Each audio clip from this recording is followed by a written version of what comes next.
Good morning, everyone.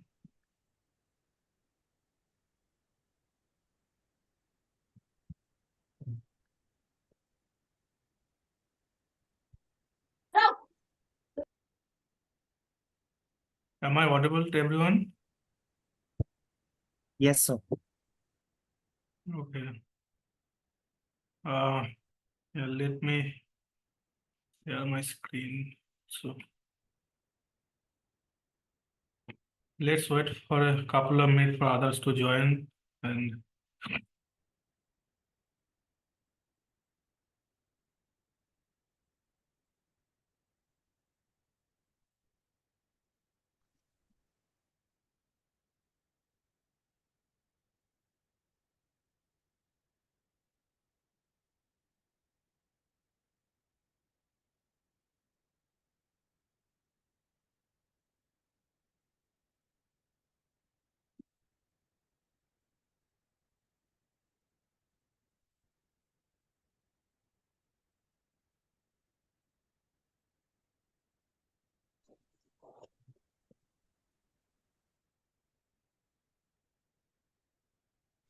we'll start a new topic today. Okay.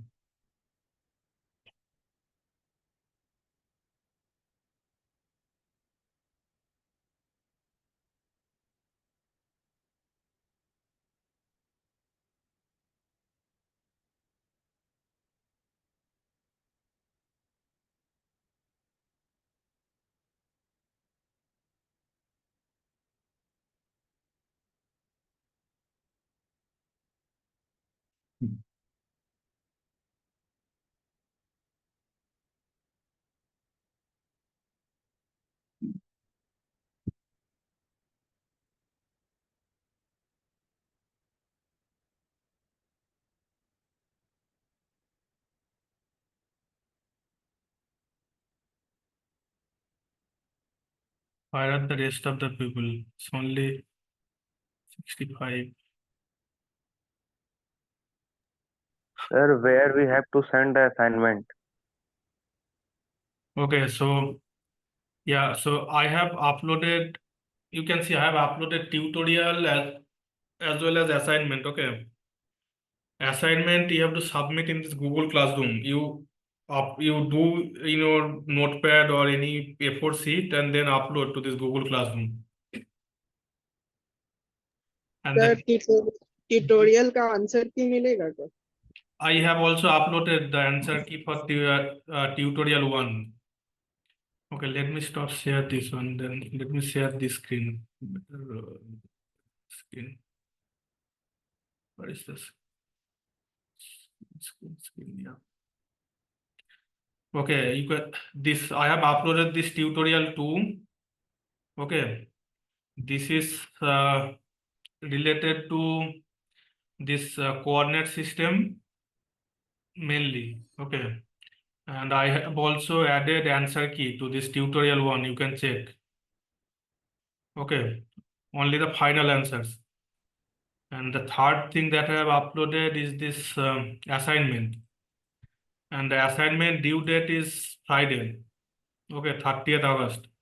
And by that time you have to submit here. You can do in your notepad or in A4 sheet, and then you can upload here against this assignment. Okay, there should be an option to upload here. Do you guys have that option? Yes, sir. Yes. Okay, you guys do and then upload here the assignment. But after this deadline you won't be able to submit. Okay, this link will be deactivated, so you won't be able to submit. So submit by next Friday.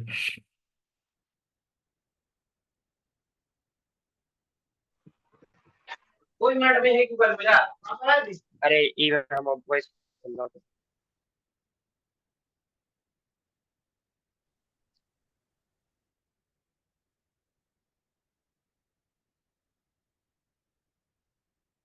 Yes, you can do assignment on copy and then upload the PDF. Okay, that is fine.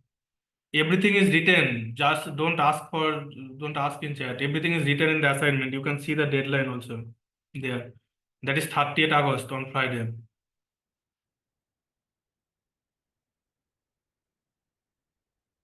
Okay, so let's start today's topic. Okay, so uh,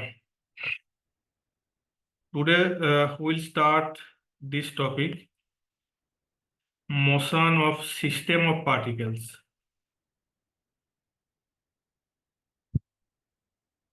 So you guys are familiar with motion of in general, you are familiar with motion of a single particle.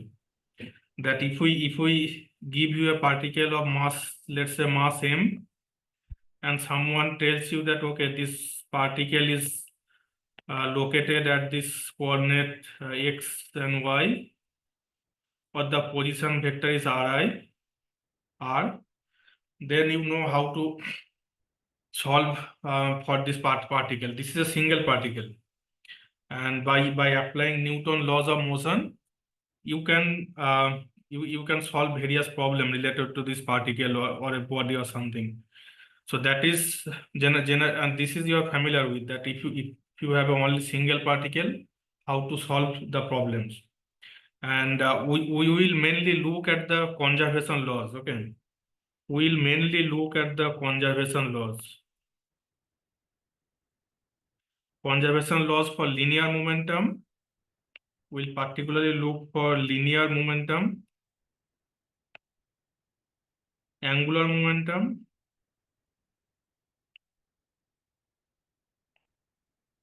and energy. Mainly we'll look at these three conservation laws: linear momentum, angular momentum, and energy. So before going to the system of particles, so what I'll do, I'll quickly revise this linear momentum, angular momentum, and the energy for a single particle. Okay. So as I told you, let's say you have a particle of mass m, and let's say there is some force F is acting on this particle. Some force, let's say this is a force F which is acting on this particle. Okay. Then what we can write from the Newton's second laws of motion? From Newton's laws, what we can write that the force that is acting on this particle, this should be force should be equal to the rate of change of momentum, right? This is the Newton's second laws of motion, right? But what is P? P is linear momentum. P is linear momentum. Okay. And P is equal to M into V. This is basically Newton's law that force is equal to the rate of change of linear momentum. And what happens if there is no force? If force F, this is equal to 0, then dP dt, this will be equal to 0. That means rate of change of momentum is 0. That is, momentum is conserved. So what this means is that momentum, if there is no external force, then momentum is conserved. So this is basically the conservation of linear momentum. And this is you can derive directly from the Newton's laws of motion. Now from linear momentum you can also derive the conservation laws for angular momentum. So what we can write about angular momentum?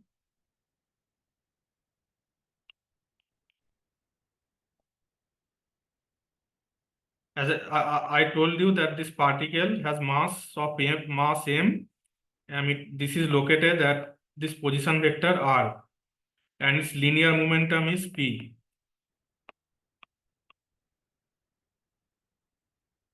Linear momentum is p. Then what will be the angular momentum?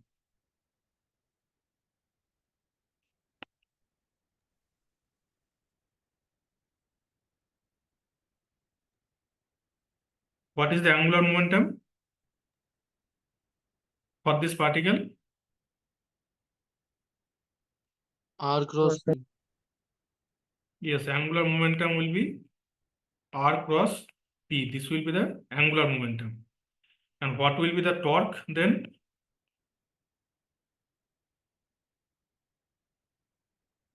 Let's say torque is N. How will define torque then?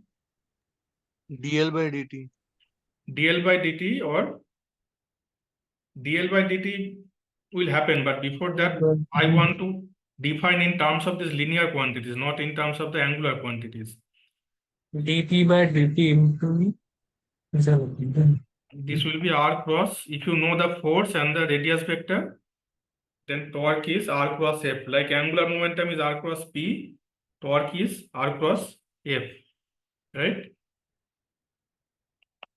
And this you can write r cross f is basically dp by dt, rate of change of linear momentum.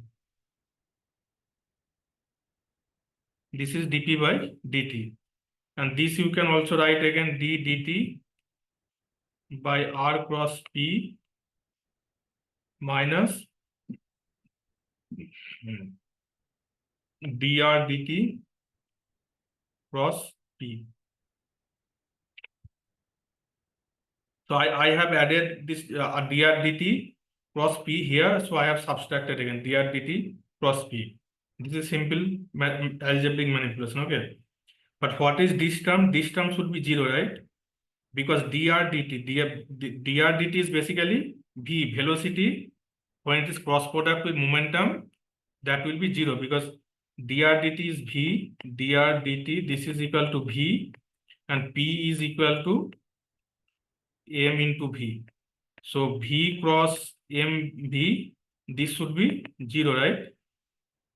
So this term should be 0.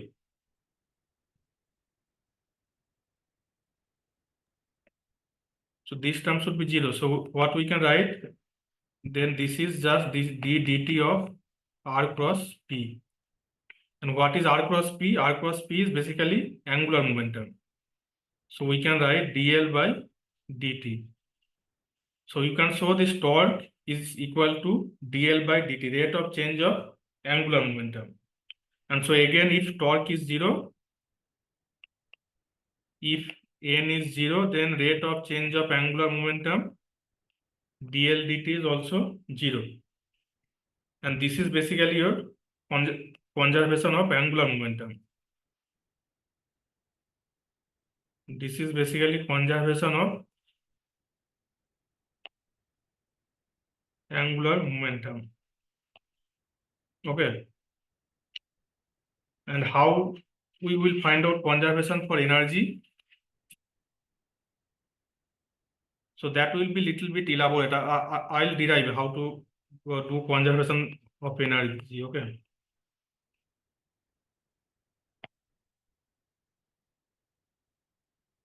What is conservation of energy? So for a conservation of energy, let's say you have a particle here at this point. Let's say this is point 1, and you want to move this particle somewhere, let's say at this point 2. Okay. Then moving this particle from point 1 to point 2, you have to do some work. And let's say you have this force F. You say, let's say this is the force F which is acting on this particle and moving this particle from point 1 to point 2. Okay. So now the work done by this force, what will be the work done?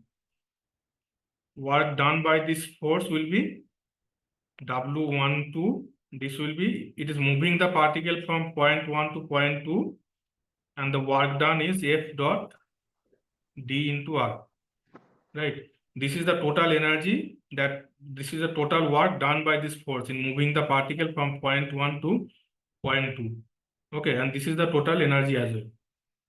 So what we can again write, 1 to 2, force is basically rate of change of momentum dp dt dot dr, and dp dt we can write, dp dt is basically, we can write d m into dv dt. P is basically linear momentum. P is equal to m into v. So we can take m outside, and this is dv dt. And dr dt also we can write as v into dt, right? V into, why we can write v into dt? because dr we can write dr by dt into dt. Or also you can think this way, that velocity, the dr is basically the distance travel, and that should be equal to the velocity multiplied by the time. That way also you can think. So this is v into dt. Now what we can write from here, dm by 2 1 by 2 d dt of v square dt. Okay, and this should be again equal to m by 2. If you do this integration, then this will be v2 square minus v1 square, and this you can write t2 minus t1, where t equal to the kinetic energy, half mv square. Okay, so this is the work done by this force from moving the particle from point 1 to 2. Okay, do you guys see my notepad or it stopped? So we can Visible, sir. Sir, it is visible. It's freezed, or you can see the scrolling? We can see this. No. Mhm. And now it is not visible. Yes, And It now is it is not not visible now. yes, I saw it. This Wi-Fi is disconnected. Let it connect to it.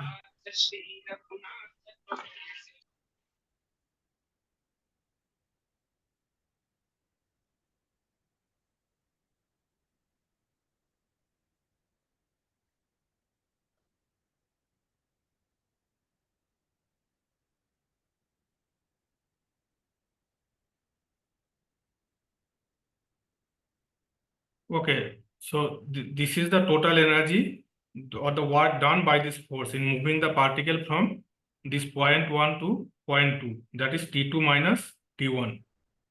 Now we'll derive this in a different way. Let's say this force F that is acting on this particle, that is a conservative force. Let's say this F, this is a conservative force. What is a conservative force? The force is conservative if this integration, closed cycle integration of f dot dr, this is equal to 0.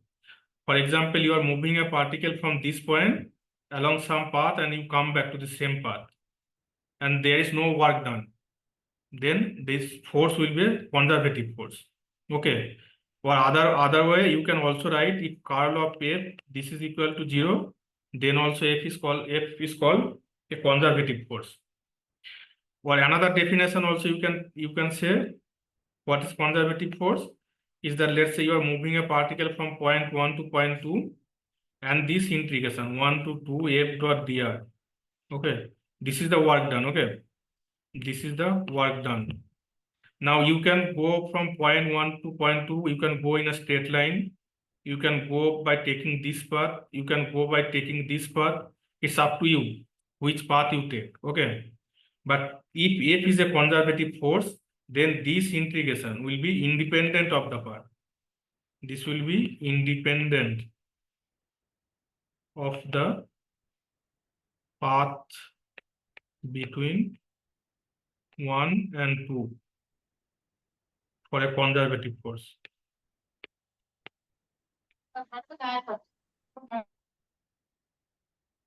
So this is called a conservative force. If you have for this following properties, the closed cycle line integration is 0, or if you can show curl of f is 0, or if you can show that this integration is independent of the path you take between this point, then the force field is called a conservative force. Okay.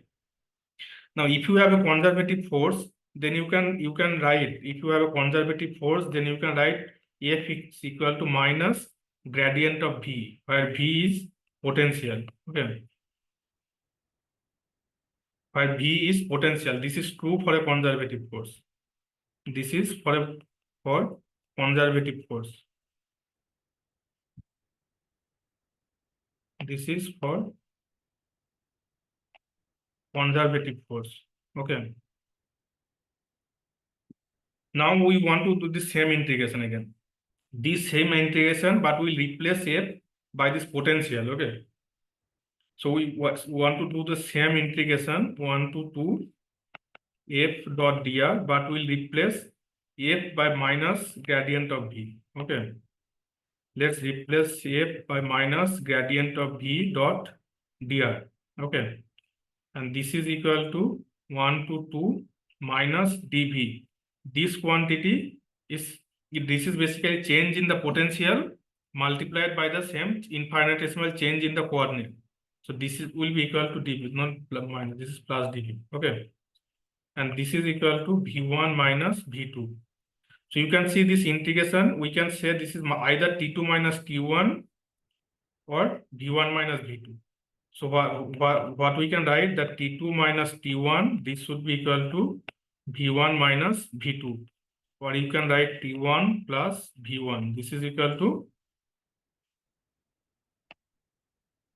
t2 plus v2. That is the kinetic energy plus the potential energy is equal to, is always constant. That means the total energy is conserved.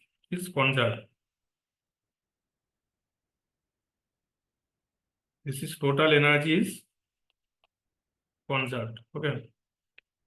And all these are true for a motion of a single particle. And we have done it so far for this movement of single particle. Now, how we can extend this framework for a system of particles? If you, instead of one particle, let's say you have two particles, three particles, or more particles.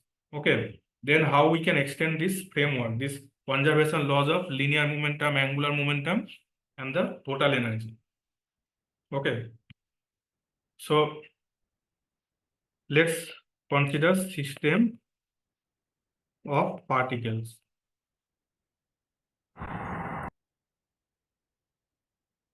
So let's again define this coordinate system. Okay. This is the origin O and this is a coordinate system. Okay. And earlier we had only one particle. Okay. One particle at some location. Now let's add more number of particles. Let's say you have the collection of particles. Okay. Let's see you have a collection of particles, bunch of particles here. Okay. And let's say mass of this is, let's say, mi. Okay. This has some mass mi and it's located at this coordinate ri. Okay. Let's say this has mass mj, this particle, and it has coordinate rj, and so on. Okay. So you can designate all these particles by their mass and the position vectors, right? So mi is the mass and the corresponding position vector is ri. Similarly, mj is the mass of this particle and its position vector is rj, and you can continue to designate all these particles in the system. Okay. Now what we want to do, we want to find out the total force acting on this system and the consequence change in the motion of this system. So let's consider n number of particles. N number of particles in a system. Okay. And the position of the ith particle, position of the ith particle is ri from some origin O. Okay. Now what we can say about this particle which is located at ri? So how much force is acting on this particle? So let's say there is some force, external force. Let's say Fi, and E. This is the, let's say this is the external force. External force acting on the ith particle. Okay. This is the external force, which is, let's say, some force from outside the system. Let's say from here, this some force is acting on this particle. Let's say this is Fi. Some force from the outside the system, which is acting on this particle, ith particle. Now this J particle or any other particle that particle inside the system that can also exert some force on this ith particle. Let's say this, for example, if you consider two charged particle, there is one positively charged particle and one negatively charged particle. Then there will be some force between these two particles in a system. Or if you consider a rigid body, there are also some either gravitational force or some form of force acting between this particle. So let's say there is some force acting between these two particles or the particle which are present in the system, and that we represent by Fji. What is Fji? Fji is the internal force. Internal force acting on the ith particle due to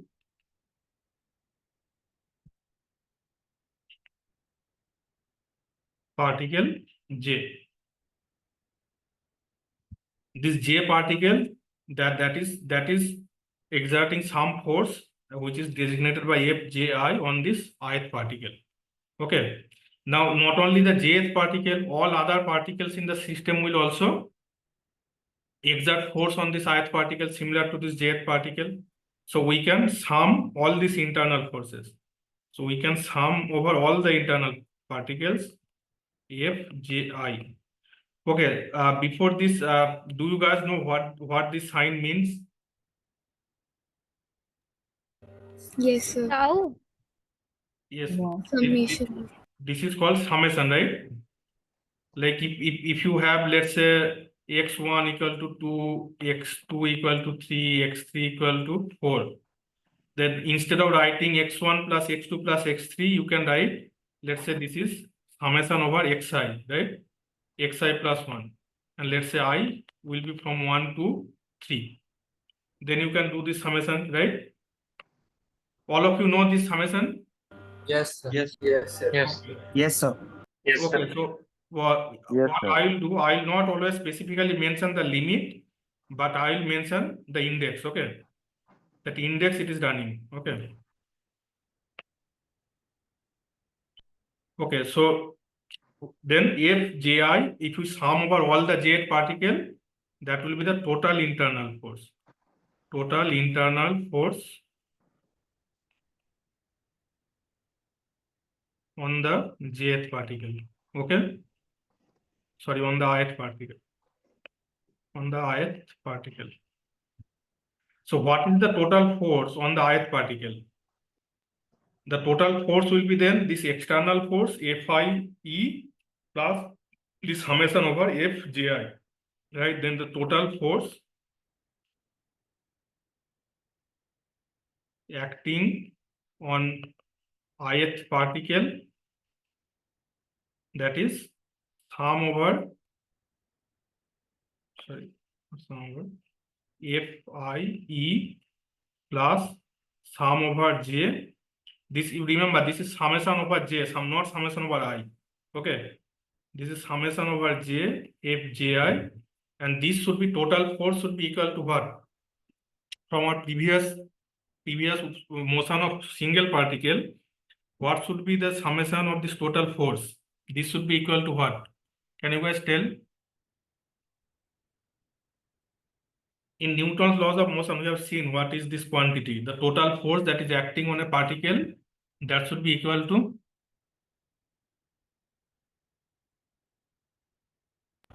Change in momentum.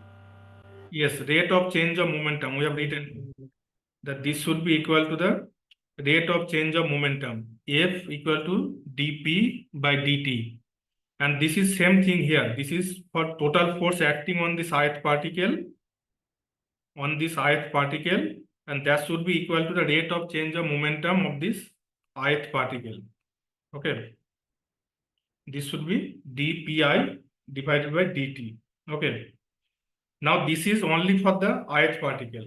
Now if we sum all the particles that is present in the system, what will happen? Summing over all the particles present in the system.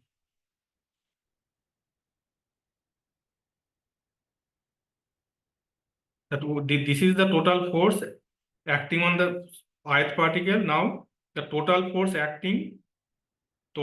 for this summation over all over the system. So we have to sum over I, right? I, this is F E I plus now this second summation here. Earlier this we have only index j. Now this index will run for both I and j, right? So this index will now run both for I and j. F j I, this should be equal to summation over I dpi dt. Now we will also say j not equal to I. Why we are writing j not equal to I here? Because if j equal to I, that means the force, let's say the ith particle is exerting force on itself. If j is equal to I, that means the ith particle is exerting force on itself. So that is not possible, or that is not true, at least for this in the sense of a classical mechanics. So that's why we write this j is not equal to I. So here I comma j means it is running over both I and j index, but j is not equal to I. Okay. So this is for the whole system. Okay. This is for whole system. And let's say this is equation 1. Let's say this is equation 1. Now what we can write, tell more about Fji. What we can tell about Fji? Fji, this is the force. This is the force acting on the ith particle due to jth particle. Now from Newton's third law of motion, what we know, that there will be always equal and opposite reaction, right? So if jth particle is exerting force on the ith particle, then ith particle should also exert same force of same magnitude but in opposite direction. So Fji, this should be equal to minus Fij, right? This is from Newton's third law of motion, that the forces should be always, reactions should be always equal and opposite. So these two quantities should be equal and opposite. Now if you see this summation over this Fji, this should be 0, because if you expand this summation if you expand this summation Fij I over j, so this will be something like Fij plus Fji, and both are equal and opposite. So this should be 0. So this term should be equal to 0. Okay. So this term should be 0. The second term on equation 1 should be 0, because the forces are equal and opposite. So what we can write now? We can write I F into I, this is equal to summation over dpi dt. And dpi dt we can also write m I d2 ri dt2, right? This is over I, because this p is basically linear momentum equal to mv, and you can write this as d2 ri by dt2. Okay. Now we let's define the center of mass. Okay. Now this is a collection of particle. Okay. We have this system. We have this system of particle. We have this system of particle here. One is located at Rj, one is located at Ri, like this, right? Like this. Now what will be the center of mass? Center of mass. So how we can define center of mass?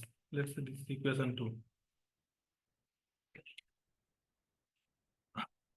Can you guys tell how we can define center of mass?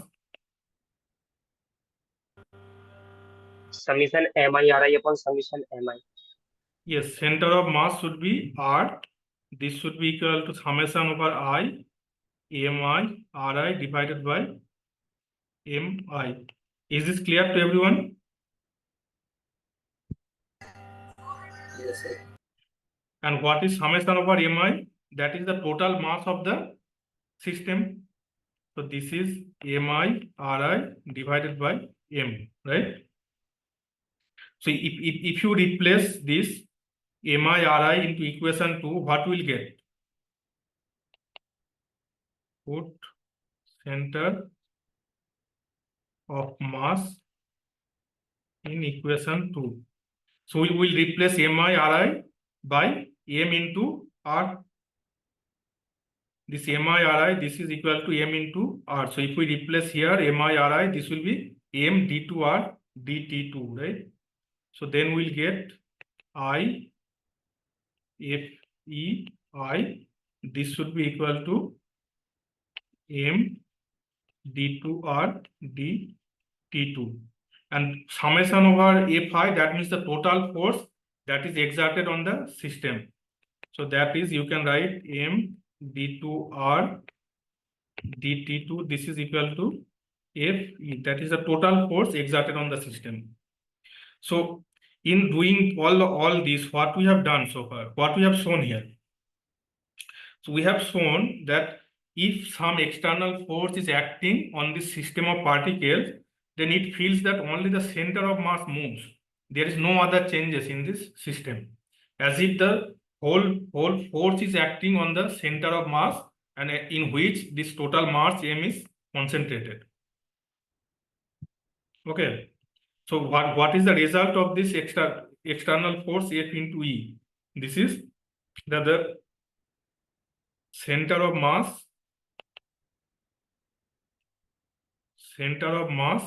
moves due to this external force Fe,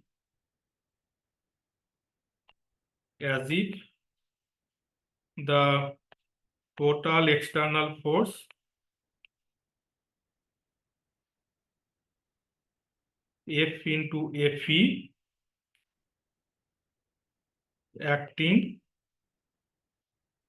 on the entire mass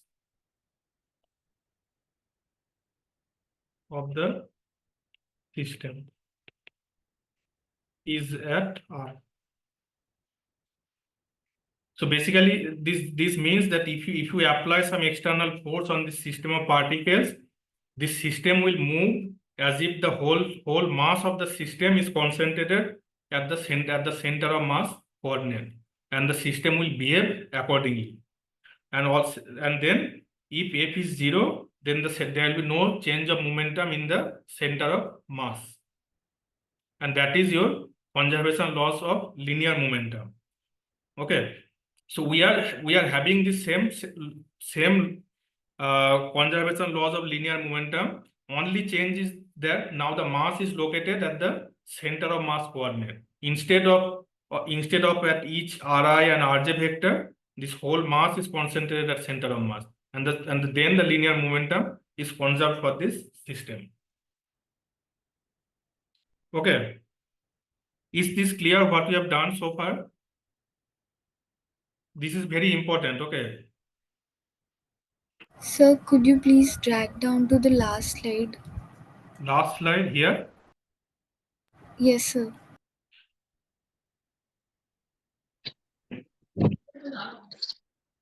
See, these writings are there in my notes, so you don't need to worry about writing. What you need to do is that you need to understand what is the concept here. Okay. And how we have derived this center of mass coordinate for this system of particles.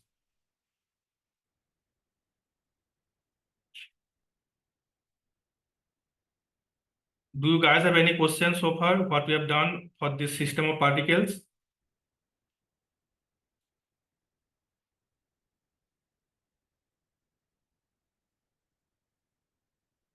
Okay. If not, then let's see what happens to angular momentum then. What happened to angular momentum for this system of particles?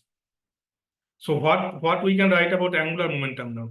What will be the total angular momentum?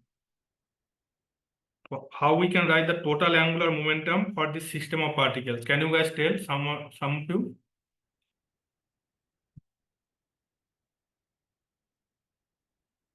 let's say what will be the angular momentum for this ith particle?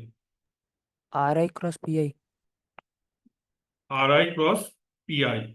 Then what will be the total angular momentum?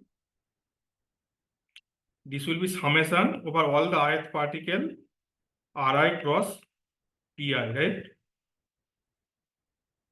And now if we want to see change in dl dt, change in angular momentum, this will be equal to d dt of Ri cross pi, right?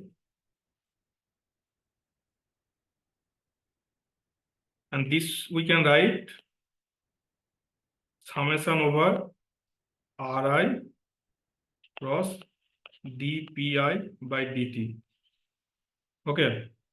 There should always be a term also dri by dt, but that term will be 0 because that will be parallel to the momentum vector pi. So that's why we can neglect that other term. Okay. Is this clear? And what is dpi dt now? What we can write from here? Ri. What is dpi by dt? We have derived in the previous slide. What is dpi by dt? That is the total Fi. change of linear momentum. That is not simply fi. This is dpi by dt. That is fi e plus f summation over j f ji. That is the total rate of change of momentum. Okay. This is not 0. This is not 0. This is not 0. Okay. But if you take summation over both I and j, then only this will be 0. This term itself is not 0. This fij it's not 0 itself. Okay. So we can from here we can write fi e plus summation over j f ji, right? So what we can say, this is ri cross fi into e plus, we'll have both the summation now, I and j, ri cross f j I. Okay, and j is not equal to I. Okay. Now what we can say about ri cross f ji? This, let's say this, we add this with rj cross fij. So what I'm telling here is that you have this system of particle, and let's say this is ri, this is rj, this is rj. Okay. Now what we can write from here, this is ri cross fji, and fji, this should be equal to minus rj cross fij, we can write fji, right? Because fji, this is equal to minus fij. That is because of Newton's law, right? So we put this minus sign here. So what we can write now, ri minus rj cross fji. Okay. What is ri minus rj? That is the vector between these two, right? And this is, let's say this is rij, this vector. So this should be equal to rij cross fji. Okay. rij cross fji. And this term should be 0. Why this is 0? Because in general, these forces, they act along the line between these two connecting particles. For example, if you consider gravitational force, if you have mass m1, let's say mass m1 and mass m2, okay, what is the gravitational force? How the gravitational force acts? That acts along this line that is connecting this mass m1 or m2. Similarly, if you have a charge particle, let's say one charge q1 and q2, that also acts along the line, right? That also acts along the line. So these forces fji, that is in general parallel to rij. So if you take a cross product of rij cross fji, that should be equal to 0. So this term here, this should be 0. This term should be 0. Okay. So now what we get then? We get dl by dt. So our dl by dt, that was this term. This is, we tried to derive dl by dt. This term is 0, so we remain with ri cross fi into e. So we remain with ri cross fi into e, and that is the total external torque acting on the system. Okay, and that this is again the conservation laws for angular momentum for a system of particles. Okay.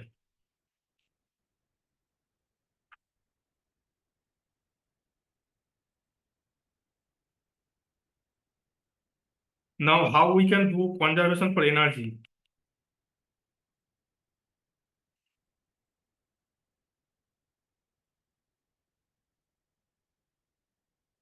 So let's see again, you have this coordinate system and you have different particles here somewhere. Okay. And let's say this is Ri, this vector is Rj, this vector is Rj. Okay. And this is, let's say this is center of mass. We have defined what is center of mass. Let's say in this example, this is the center of mass. Okay. So what we can write about Ri? This was Ri. Okay. So we can write from here Ri, this is equal to Ri prime plus R. What is Ri prime? Ri prime is the position of ith particle with respect to the center of mass. Okay. Ri prime, this is the position vector of the ith particle from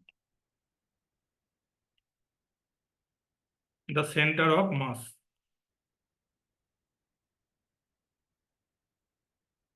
From center of mass. Okay. So Ri is the position from this origin O, and Ri prime is the position from the center of mass. Now if we take, oh God.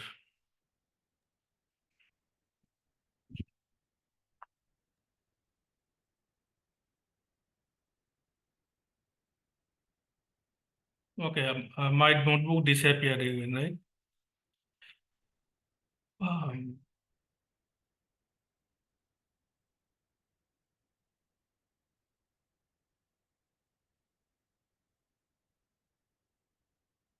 Okay.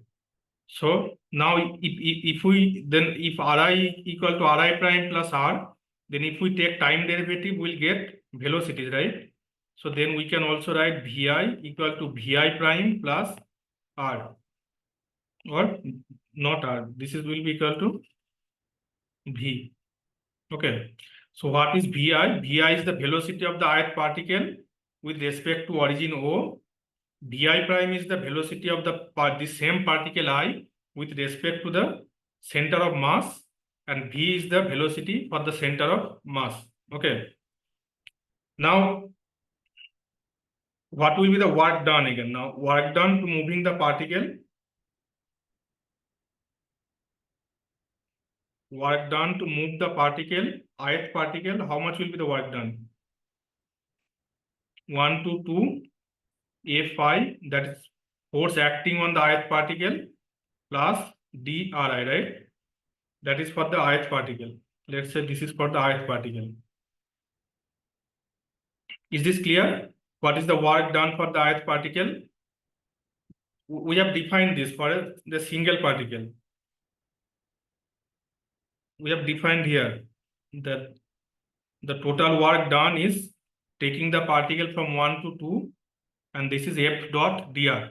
So for the ith particle, we just putting the index, that Fi dot d into Dri. That is the work done for the ith particle.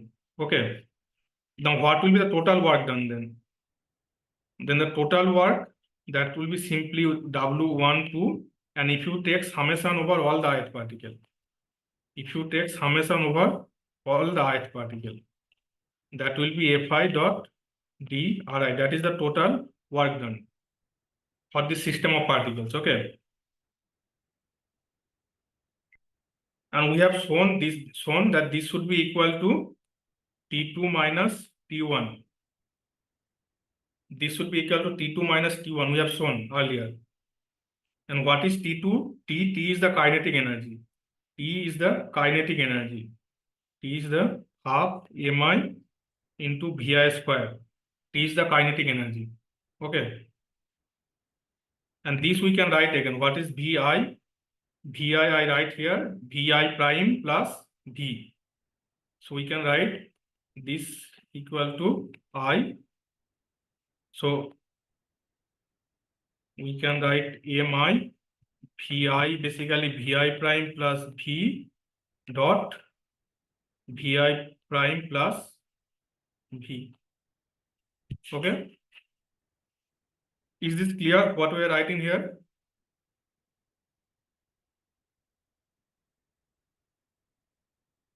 Is this clear to everyone? Yes, sir. Yes, sir. Okay. So now if we expand this, what we'll get? We'll get half Mi Vi prime dot Vi prime. That will be Vi prime square plus half Mi into V square. That is V into this vector. Okay. Half Mi V square plus there will be two terms, that will be Mi V, and also there's be another V into this term. So that you can write V dot d dt of Mi Ri. This if you do you can get this term. Okay. Or Ri prime, not Ri. Okay. And this term is again 0, this term. Okay, and what is this term? Then MIV, what is this term? What is summation over Mi? That is the total mass of the particle, right? And this term is, so we can what we can write? We can write this I Mi Vi prime square plus half mv square. M is the total mass, and that we have defined in respect to center of mass. And this is the half Mi Vi prime square. So what this signifies? So this means half mv square. That seems the kinetic energy for the center of mass, and this seems the kinetic energy of the internal particle, right? So this second term, this looks like kinetic energy of motion of kinetic energy of center of mass, as if all the masses are concentrated at the center of mass coordinate. And second term is the kinetic energy of motion as if the particles are moving around the center of mass. Kinetic energy motion of all the particles around the center of mass. Okay. Sir, So yes, sir, why that term is 0, V dot dt Mi? what is d dt of Ri prime? That will be V dot Vi prime, right? Yes, sir. And what is Vi prime? Vi prime is basically Vi minus V, right? V vector. Yes, sir. So if you take both the dot product, it will be 0. This you can check. Or if you guys still have doubt, I can show you again tomorrow. Okay. You try, you check carefully. This should be 0. Okay. But if you guys have still confusion, I'll show again tomorrow. But yeah, Okay. so Clear, sir. Clear. kinetic energy, it is composed of two terms. One is the kinetic energy for the center of mass, and the other is the kinetic energy for the motion of the particles around the center of mass. not with respect to the origin, not with respect to this origin. But the first term is the kinetic energy as if the particles are moving around the center of mass. So this is an important conclusion, that the kinetic energy composed of two parts. Okay. So yeah, is this clear what we have done so far today? Next day we'll see how we derive the potential energy, okay, for this system of particles. Do you guys have any question, any quick question, what you have done so far?